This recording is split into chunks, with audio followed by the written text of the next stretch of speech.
Yo, what's going on, guys? Your boy JGM Wrestling back out here with another wrestling reaction video. Today's video, we're going to be reacting to WRESTLAMIA's 10 things Triple H unbanned in WWE. Now, let's be real. We all wish that certain moves were not banned. But we don't even know if this is going to be in regards to moves. It could be how you say a word. For example, like title belt, right? Vince didn't like that. Understandable, but it was a thing in the wrestling industry already. So there's certain things that are like that I'm curious to find out. What did he bring back? So if you guys haven't done so already, like the video already, and shout out to WRESTLAMIA for making a dope video. Let's get started. Yes, sir. Triple H unbanned in WWE. Be sure to subscribe and hit that notification bell for daily wrestling videos and follow us on Facebook for exclusive lists. Number 10, the Piledriver. Despite the Attitude Era being the Wild West in WWE, one of the things that WWE, well, specifically Vince McMahon stood firm on was a ban on the Piledriver. Unless you were named such as The Undertaker, the Piledriver was strictly prohibited. McMahon believed that the move was very dangerous, and he wasn't going to allow wrestlers to risk injury by allowing them to perform the move in their matches. McMahon stuck to this blanket ban for decades, and it was only in 2024 when Triple H decided to loosen the rules around it. WWE would allow Kevin Owens to use a variation of the move known as a package piledriver.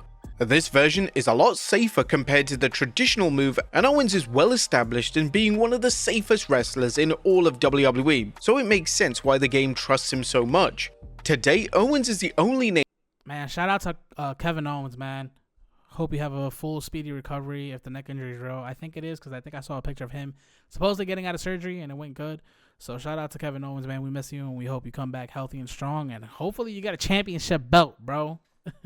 Name that has been given the green light to use the move, and unless something drastic changes, it's unlikely to remain a move that is used in sporadic instances. Number 9, unscripted promos. Under Vince McMahon, talent were micromanaged into oblivion, and this extended to promos. Wrestlers, unless they were at the upper echelon of the company, were given scripted promos that they had to follow word for word, and if they didn't, McMahon would verbally berate them backstage. Thankfully, under Triple H, this has vastly changed. The game prefers to give talent free reign when it comes to their promos, and this usually sees talent given bullet points, and then they're allowed to add their own unique material. This in turn has turned WWE into the promo company, as some of the work from wrestlers such as Cody Rhodes, Sami Zayn, and Drew McIntyre have been outstanding. Number 8, controlling the commentary team.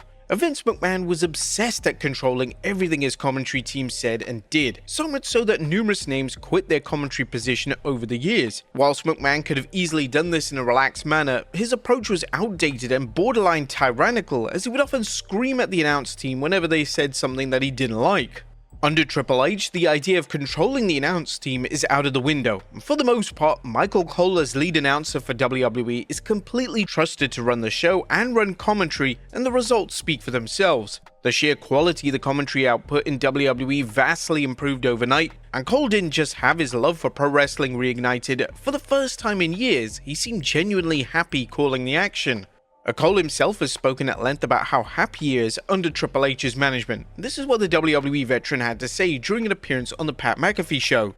Before we even get to that, man, shout out to Michael Cole, bro. He's doing such an amazing job, and you could just tell when Vince was really in control, you could tell that Michael Cole was just strictly just saying what Vince wanted him to say right in his ear. It's no more, and it's actually been fun listening to him and Pat McAfee.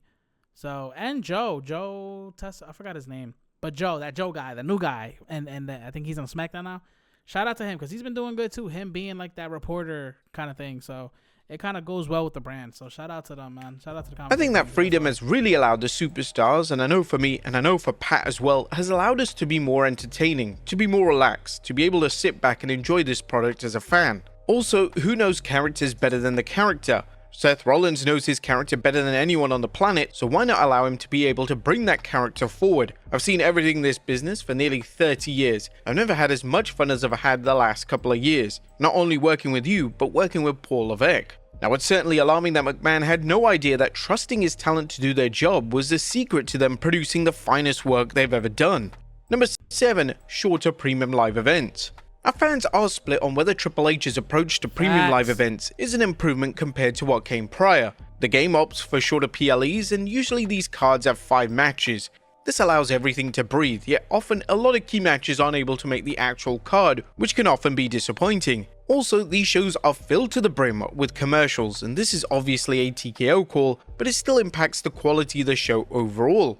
Vince McMahon was obsessed with stacking his PLE match cards, and this became highly detrimental when it came to shows such as WrestleMania 35, as the show went on until midnight in the US, and it was so late that fans struggled to get home. There needs to be a balance there, and hopefully in time Triple H finds the right balance between a concise PLE match card and a match card that satisfies the general WWE audience.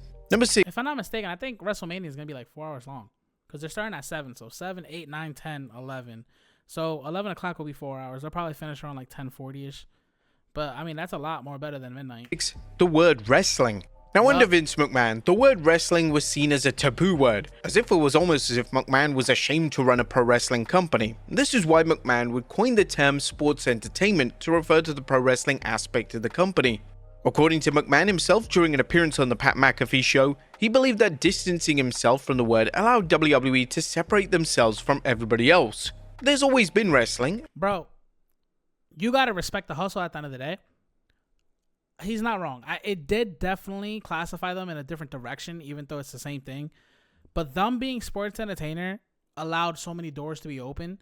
But I think what's going on is that if you keep separating yourself to what, the industry, which is wrestling, it becomes too, for example, PG. It becomes too branded. Now it's kind of dope how, unfortunately to really say it, but it's proper timing for Vince to step down and get out, so that the fact that WWE can not only be sports entertainment, they're entertainment, but there's a lot of physicality that's involved, and it's wrestling. So definitely just saying the word wrestling now, it's pretty dope. Like I already said earlier, certain words like title belts, Vince had a certain about it, and now it's kind of dope because it's a part of the industry at the end of the day. So it's dope how WWE did become sports entertainment, but they ended up bringing it back and merged it together, if that made sense. I wanted to separate us from everybody else. My dad wasn't a part of that. Well, he was part of the NWA, but he had his own branding. It was Worldwide Wrestling Federation many years ago, and I thought that was brilliant. Wow, you're making yourself different from everyone else. And at the time when I bought my dad's business, he'd have never sold it to me if he knew what I was going to do. It's like, separate yourself, be who you want to be, especially the brand. It's WWE. It was WWF, which is another story. Under Triple H, wrestling is no longer a dirty word. Wrestling is name dropped every 5 minutes on Raw and SmackDown, and finally embracing the art form of pro wrestling. I wonder if Mr. WrestleLamia knows, but I personally feel like when Vince McMahon was booted out and Triple H was known to be the creator, literally the next Monday Night Raw, I think it was between Kevin Owens and Drew McIntyre, and they had a dope heated promo, and Drew was like, "This is wrestling, so let's wrestle." And he just went at him. Once I heard that, I already knew this was going to skyrocket. And this is around the same timing when it was Seth Rollins versus Matt Riddle for that Extreme Rules, that cage match, whatever that they were going to have. And they did that segment, that backstage, when Seth Rollins flamed them. Listen, I think right from there, it was skyrocket, in my opinion, at least. Wrestling is certainly helping a lot of lapsed fans get reintroduced to the WWE product once again. Right. Number 5, breaking kayfabe. Now, kayfabe is the act of making wrestling seem real to the outside world. Vince McMahon, with a few exceptions, kept this intact for decades. However, this all went out the window when Triple H took over. In Triple H's era of WWE, wrestlers openly talk about being a face or a heel, and even the opening of Raw on Netflix had Triple H breaking down the secrets of pro wrestling. The game would address WWE doing this on the post-Raw press conference, and his comments surprisingly led to a lot of controversy. The reaction seems like we did a good job with it. That was the intent, to capture the emotion and let people know we're not hiding what we do. I saw a lot of the chatter today from people saying, "Oh my god, they said heel and face and shoot and work in one promo." We're not hiding what we do, that's what we do. To be honest, I think most of the world understands those terms, and they've almost transcended our business. It's what it is. People know what we are. We talked about it. We're not insulting anybody's intelligence. We're an art form. Absolutely an art form that captures people's emotions. We don't take ourselves as seriously as most other people take us. Now, this has continued into the second quarter of 2025 as names such as The Rock have discussed the makings of their storylines just minutes after the show has gone off the air. It's understandable why traditional wrestling fans hate this type of thing, and it's unlikely to change anytime soon. Number 4, outside bookings. And once you were signed to a WWE contract under Vince McMahon, the chances of McMahon allowing you to work anywhere else for a one-off appearance was extremely unlikely. Bookings of any kind had to be approved by McMahon, and he mostly rejected every single one of them. This led to a lot of disgruntled wrestlers over the years, as it wasn't just independent dates that wrestlers weren't permitted to attend, it was even movie and TV projects that in turn would have been amazing for their stature and popularity as a WWE name. But Triple H has changed this rule, and talent are allowed, within reason, to take on dates outside of their WWE contract. Wrestlers left, right and center have shown up on the independent scene and almost even had a run in Japan. This is such a win for everybody involved, and it gives exposure to other smaller companies, and it allows wrestlers to know that they're working for a company that cares about their other ventures. Number 3. Booking time off. One of the fundamental problems with Vince McMahon's WWE was that the talent were burnt out. They were working multiple times a week around the US without a break, and they were all exhausted. Taking time off was strictly forbidden, and top names such as CM Punk and John Cena were often working injured when they should have been resting at home. Triple H and TKO have changed this, and now WWE live events have basically been removed altogether. Now they still deliver international tours, however the idea of wrestlers working multiple times in a week is no more. According to Punk during an interview on the Masked Man show, WWE talent have access to an app that allows them to book key dates off. What I think is now in place is a system of management that understands burnout. The talent again is so rich that if Cody needs a show off, he can take that day off. If I need a day off, I can take that day off. I'm still flabbergasted that there's a tab on the WWE app that you can click and you can request days off. Brother, it still blows my mind. It's a brave new world. Now, the new WWE schedule has received endless praise from WWE veterans such as Randy Orton, and this is something that could have easily been introduced a decade ago, yet WWE just didn't want to put their talent welfare at the forefront. Number 2. Bloodshed. And WWE have managed to figure out a way of incorporating blood into their top angles without breaking PG guidelines. Blood can be a great tool in selling the emotion and intensity of a pro wrestling angle, and thankfully Triple H has decided to unban bloodshed. Key moments such as Drew McIntyre vs CM Punk inside Hell in a Cell and The Rock attacking Cody Rhodes have all led to bloodshed, and this has helped take the angles to the next level. WWE have thankfully not overused the blood, as it's used sporadically and only when the time is just right. Vince McMahon insisted that blood wasn't to be used in the PG era, and he often lost his mind if doctors couldn't patch up any unintentional blood in matches. According to Triple H on the Impulsive podcast, WWE haven't exactly changed their philosophy on bloodshed, but when it's needed, they will pull that trigger. Cody gets busted open the other day. It's shocking, especially in the right scenario. It was powerful. A lot that happens all the time, who cares? You know what I mean? So it's not a shift of philosophy, it's just when it's needed. Pull the trigger. But the discipline is only pulling the trigger when it really means something and when it's shocking. Not when it's just, oh, we should do this when it counts. Dude, you also got to look at the fact that Gunther and Jay, for that match, and they had Jimmy bleed because of Gunther. Like, that right there needed it, and it was fire. And I felt like it elevated the match to be more important now in the card.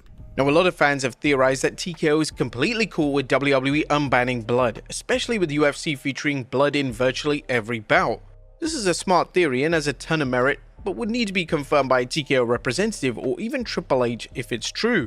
And number 1, CM Punk. And Vince McMahon was often open to making amends with former disgruntled WWE talent. However, in his later years, McMahon seemed less willing to reconcile, and it was often Triple H that would act as a facilitator between WWE and the wrestler in question. This was seen with names such as the Ultimate Warrior and Bruno Sammartino, as Triple H worked endlessly to get the two legends back into the fold, and his casual approach worked wonders. When it comes to the way Triple H views disgruntled names returning to the company, it's seen as water under the bridge. Names such as Scott Steiner, who said some horrific personal comments about the game, have been welcomed back, and Triple H has put forgiveness at the forefront. In relation to CM Punk, he was truly a name that fans were convinced would never return. It was even said that when Punk visited a Raw show before his actual 2023 return, McMahon insisted that he was thrown out of the building. But it was Triple H who reconciled with Punk, and the two having a chat about all the bad blood managed to resolve things. In 2025, the two just don't work together. They have an incredibly healthy relationship, and the two are often seen engaging in laughs and even hugging backstage.